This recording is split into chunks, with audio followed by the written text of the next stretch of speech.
আৰু আমাৰ মুখ্যমন্ত্ৰীয়ে বিজেপি চৰকাৰৰ মুখ্যমন্ত্ৰী তেওঁ বাৰু আমি CI2ৰ লগত থকা কাৰণে বেয়া পাইছে, এইটো আমি মানি ল'লোঁ।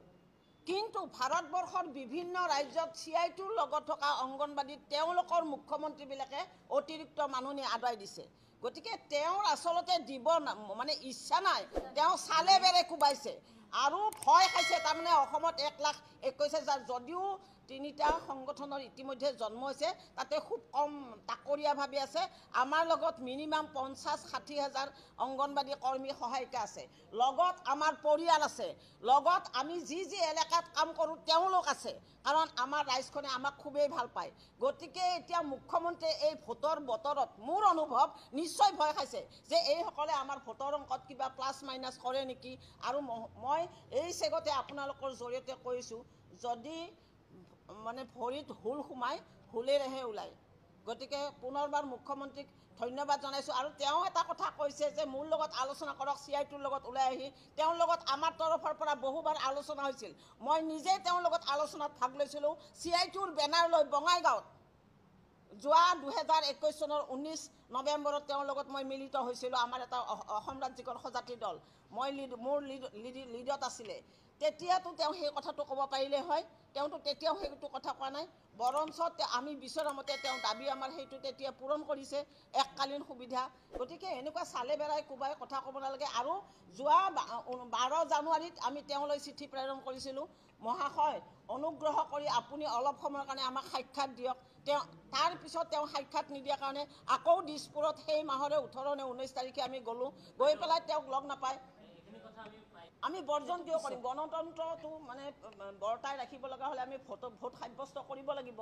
সেইটো আমাৰ মানে চিন্তনীয় বিষয় হৈছে। এতিয়া আমি ভাবি আছিলোঁ আমাৰ ইমান টেলেণ্ট মুখ্যমন্ত্ৰী এগৰাকী, এওঁ যুগে যুগে মুখ্যমন্ত্ৰী হওক, এওঁ যুগে যুগে আমাৰ দেশ শাসন কৰক, ভাল ভাল কাম কৰক। কিন্তু তেওঁৰ কথা বতৰত আমি এতিয়া অতিষ্ঠ হৈছোঁ, নাজানো কোন দিশে আমি ধাৱমান হওঁ। এতিয়া আপত্তি মানে এইটোৱে, আমি যে মানে অসমত 81 চনতে 1981 চন মানতে ICDS আহিছিল। তেতিয়া এগৰাকী সহায়িকাৰ মানে মাননি আছিল 175 টকা, কৰ্মীৰ মাননি আছিল 175 টকা আৰু সহায়িকাৰ মাননি আছিল 50 টকা। এই টকাখিনিলৈ হাবু ডাবু খাই ফুৰিছিল অসমৰ অংগনবাদীয়ে। কালক্ৰমত তেওঁ কংগ্ৰেছৰো বিত্তমন্ত্ৰী হ'ল। আমাৰ বৰ্তমানৰ মুখ্যমন্ত্ৰীয়ে কংগ্ৰেছৰ দিনতো বিত্তমন্ত্ৰী হ'ল। তেতিয়া তেওঁৰ চকুত নপৰিল নে যে এইসকল অংগনবাদীয়ে মাত্ৰ 175 টকাত আৰু 50 টকাত ঘৰ সংসাৰ চলাব লগা হৈছে? কামটো কৰাই আছোঁ আমি চৰকাৰে তেওঁলোকৰ হাতে, তেওঁৰ চকুত নপৰিল। আমি অথাই সাগৰত ডুবি যোৱাৰ মানে নিচিনা হৈছিলোঁ। সেই সময়তে 1999 চনত CI2 নামৰ মহাসংগঠনটোৱে আমাক লগ পাই কিনে আমাক নীতি দিহা পৰামৰ্শ দিয়ে আমাৰ অসম ৰাজ্যিক অংগনবাদী কৰ্মী সহায়িকা সন্থাৰ জন্ম দিলে। তেতিয়াৰে পৰাই আমি CI2ৰ লগত থাকি আমি কিছু সুবিধা চৰকাৰৰ পৰা ল'ব মানে লৈছোঁ। কিন্তু লৈছোঁ যদিও ক্ৰমাৎ দিন যোৱাৰ লগে লগে পৰিৱৰ্তন, এওঁলোকেতো বৃহৎ পৰিৱৰ্তন আনিছে। পৰিৱৰ্তনৰ জোৱাৰত আমি এতিয়া উঠি ভাহি পৰি আছোঁ। 8 দিনৰ জোৱাৰত আমি জলকে পানী খাই আছোঁ এইখন চৰকাৰৰ। এওঁলোকে নাৰী সবলীকৰণৰ গুণ গায়। নাৰী সবলীকৰণ, মই এটা প্ৰশ্ন কৰিছোঁ আপোনালোকৰ মিডিয়াৰ জৰিয়তে, এই সংবাদ মেলৰ জৰিয়তে, আজি নাৰী সবলীকৰণ আপোনালোকে তেওঁক চাওক। তেওঁলোকে বনোৱা ফ্লাইঅভাৰৰ তলত কিমান খেতা চকুৰ মহিলাই পাচিয়ে শিল উভাইছে আৰু তেওঁলোকে বৰ হৰফেৰে লিখিছে নাৰী সবলীকৰণৰ কথা। গতিকে এইবিলাক কথা আপোনালোকে নক'ব প্লিজ মুখ্যমন্ত্ৰী মহোদয়। আৰু প্লিজ মাননীয় অজন্তা বাইদেউ, আপুনি মহিলা মানুহ, আপুনিও মানে স্থিতিটো সবল ৰাখক। আমাৰ হতে আপোনালোকে যথেষ্ট কাম কৰাইছে, যথেষ্ট।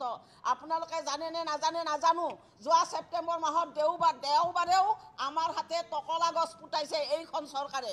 চৰকাৰৰ কাম বুলি আমি কৰিছোঁ, কি কৰা নাই আমাৰ হাতে। ক'ভিডৰ দিনত আমি মানুহৰ ঘৰত মানুহ যাব নোৱাৰে, বাছত উঠিব নোৱাৰে, তেনেকুৱা নিয়ন্ত্ৰণত আমাক অংগনবাদীবিলাকক মাত্ৰ 2খন মাস্ক আৰু 50 গ্ৰাম চেনিটাইজাৰ দি আমাৰ এলেকাত ঘূৰাই ফুৰাইছে। বাহিৰৰ পৰা মানুহ আহিলে কাৰোবাৰ অসুখ হৈছে, তথাপিও চৰকাৰৰ নীতি নিৰ্দেশনা বুলি আমি কাম কৰিছোঁ। আমি কি কৰা নাই? আমাৰ ভাইচ প্ৰেচিডেণ্টে আহ্বান জনাইছে, আমি কাম কৰিছোঁ নে নাই? মাননীয় মন্ত্ৰীসকল আমাৰ চেণ্টাৰত আহক আৰু আমাৰ চেণ্টাৰত আহি কিনে পৰিদৰ্শন কৰক, এলেকাৰ ৰাইজক সোধক।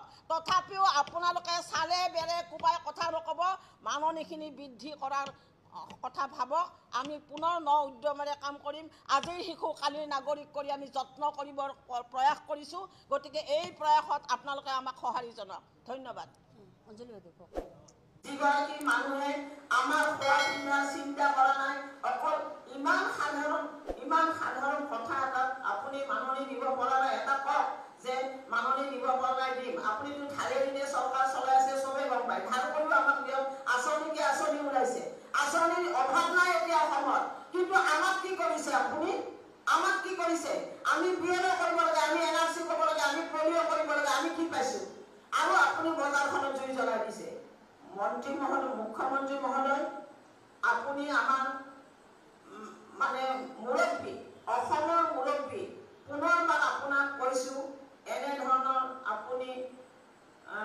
তুচ্ছ তাচ্ছিল্য আমাক নকৰিব আমি আশ্ৰয় বিচাৰিছিলোঁ চিআইটিৰ ওচৰত চিআইটি আমাক নীতি আদৰ্শ শিকাইছে সেই বুলি আমি দেশৰ কণ শিশুৰ ভৱিষ্যতক অন্ধকাৰলৈ ঠেলি দিব আমি ইচ্ছা কৰা নাই কেতিয়াও নকৰোঁ আৰু আমাৰ হাতত বহু মানৱ সম্পদৰ সৃষ্টি হোৱা বুলি মই কৈছোঁ পুনৰবাৰ আজি এই সংবাদমেলৰ জৰিয়তে আপোনাক আমি বিনম্ৰভাৱে অনুৰোধ জনাইছোঁ আপুনি কাম অনুপাতে এতিয়া এই বিজেপি চৰকাৰৰ দিনতে আপুনি আজি এনেকৈ কৈছে যে আমি চিআইটিও লগ হৈছোঁ বিজেপি চৰকাৰৰ দিনতেই 2017 চনত তেতিয়া মাননীয় সৰ্বানন্দ সোণোৱাল মুখ্যমন্ত্ৰী আছে তৎকালে কেবিনেট বহুৱাই আমাৰ কাৰণে তেওঁ মাননি বৃদ্ধি কৰিছিল 1000 কৰ্মীলৈ আৰু সহায়িকালৈ 500 টকা এতিয়াতো বিজেপি চৰকাৰ আছিল সেই 17 চনত এতিয়া যে আপুনি চিআইটিৰ লগত থকা কামটো গালে আচৰিত হৈছোঁ আৰু দুখ পাইছোঁ পুনৰবাৰ এইবিলাক নকৰিব আপুনি যাতে আমাৰ কথাবিলাক হৃদয়ঙ্গম কৰে চাকৰি বাকৰি নাই গতিকে অংগনবাড়ীটোকে মোৰ বুলি ভাবি কিনে আমি সেৱা আগবঢ়াই আছোঁ বহুত কামত আপুনি আমাক খটুৱাইছে আমি কাম কৰিব ভয় নকৰোঁ যিখিনি কাম আপোনালোকে দিছে আমি কৰি আছোঁ কিন্তু কাম অনুপাতে আপোনালোকে আমাক মাননি বৃদ্ধিৰ কথা ভাবা নাই সেইকাৰণে ভবাবৰ কাৰণে আমি আন্দোলনৰ পথত নামিছোঁ আৰু এইটোও কৈছোঁ যেতিয়ালৈকে আমাৰ মাননি বৃদ্ধি নকৰে এই আন্দোলন আমাৰ চলিছে আপুনি কাম অনুপাতে এতিয়া এই বিজেপি চৰকাৰৰ দিনতে আপুনি আজি এনেকৈ কৈছে যে আমি চিআইটিও লগ হৈছোঁ বিজেপি চৰকাৰৰ দিনতেই 2017 চনত তেতিয়া মাননীয় সৰ্বানন্দ সোণোৱাল মুখ্যমন্ত্ৰী আছে তৎকালে কেবিনেট বহুৱাই আমাৰ কাৰণে তেওঁ মাননি বৃদ্ধি কৰিছিল 1000 কৰ্মীলৈ আৰু সহায়িকালৈ 500 টকা এতিয়াতো বিজেপি চৰকাৰ আছিল সেই 17 চনত এতিয়া যে আপুনি চিআইটিৰ লগত থকা কামটো গালে আচৰিত হৈছোঁ আৰু দুখ পাইছোঁ পুনৰবাৰ এইবিলাক নকৰিব আপুনি যাতে আমাৰ কথাবিলাক হৃদয়ঙ্গম কৰে চাকৰি বাকৰি নাই গতিকে অংগনবাড়ীটোকে মোৰ বুলি ভাবি কিনে আমি সেৱা আগবঢ়াই আছোঁ বহুত কামত আপুনি আমাক খটুৱাইছে আমি কাম কৰিব ভয় নকৰোঁ যিখিনি কাম আপোনালোকে দিছে আমি কৰি আছোঁ কিন্তু কাম অনুপাতে আপোনালোকে আমাক মাননি বৃদ্ধিৰ কথা ভাবা নাই সেইকাৰণে ভবাবৰ কাৰণে আমি আন্দোলনৰ পথত নামিছোঁ আৰু এইটোও কৈছোঁ যেতিয়ালৈকে আমাৰ মাননি বৃদ্ধি নকৰে এই আন্দোলন আমাৰ চলিছে আৰু চলিবই ধন্যবাদ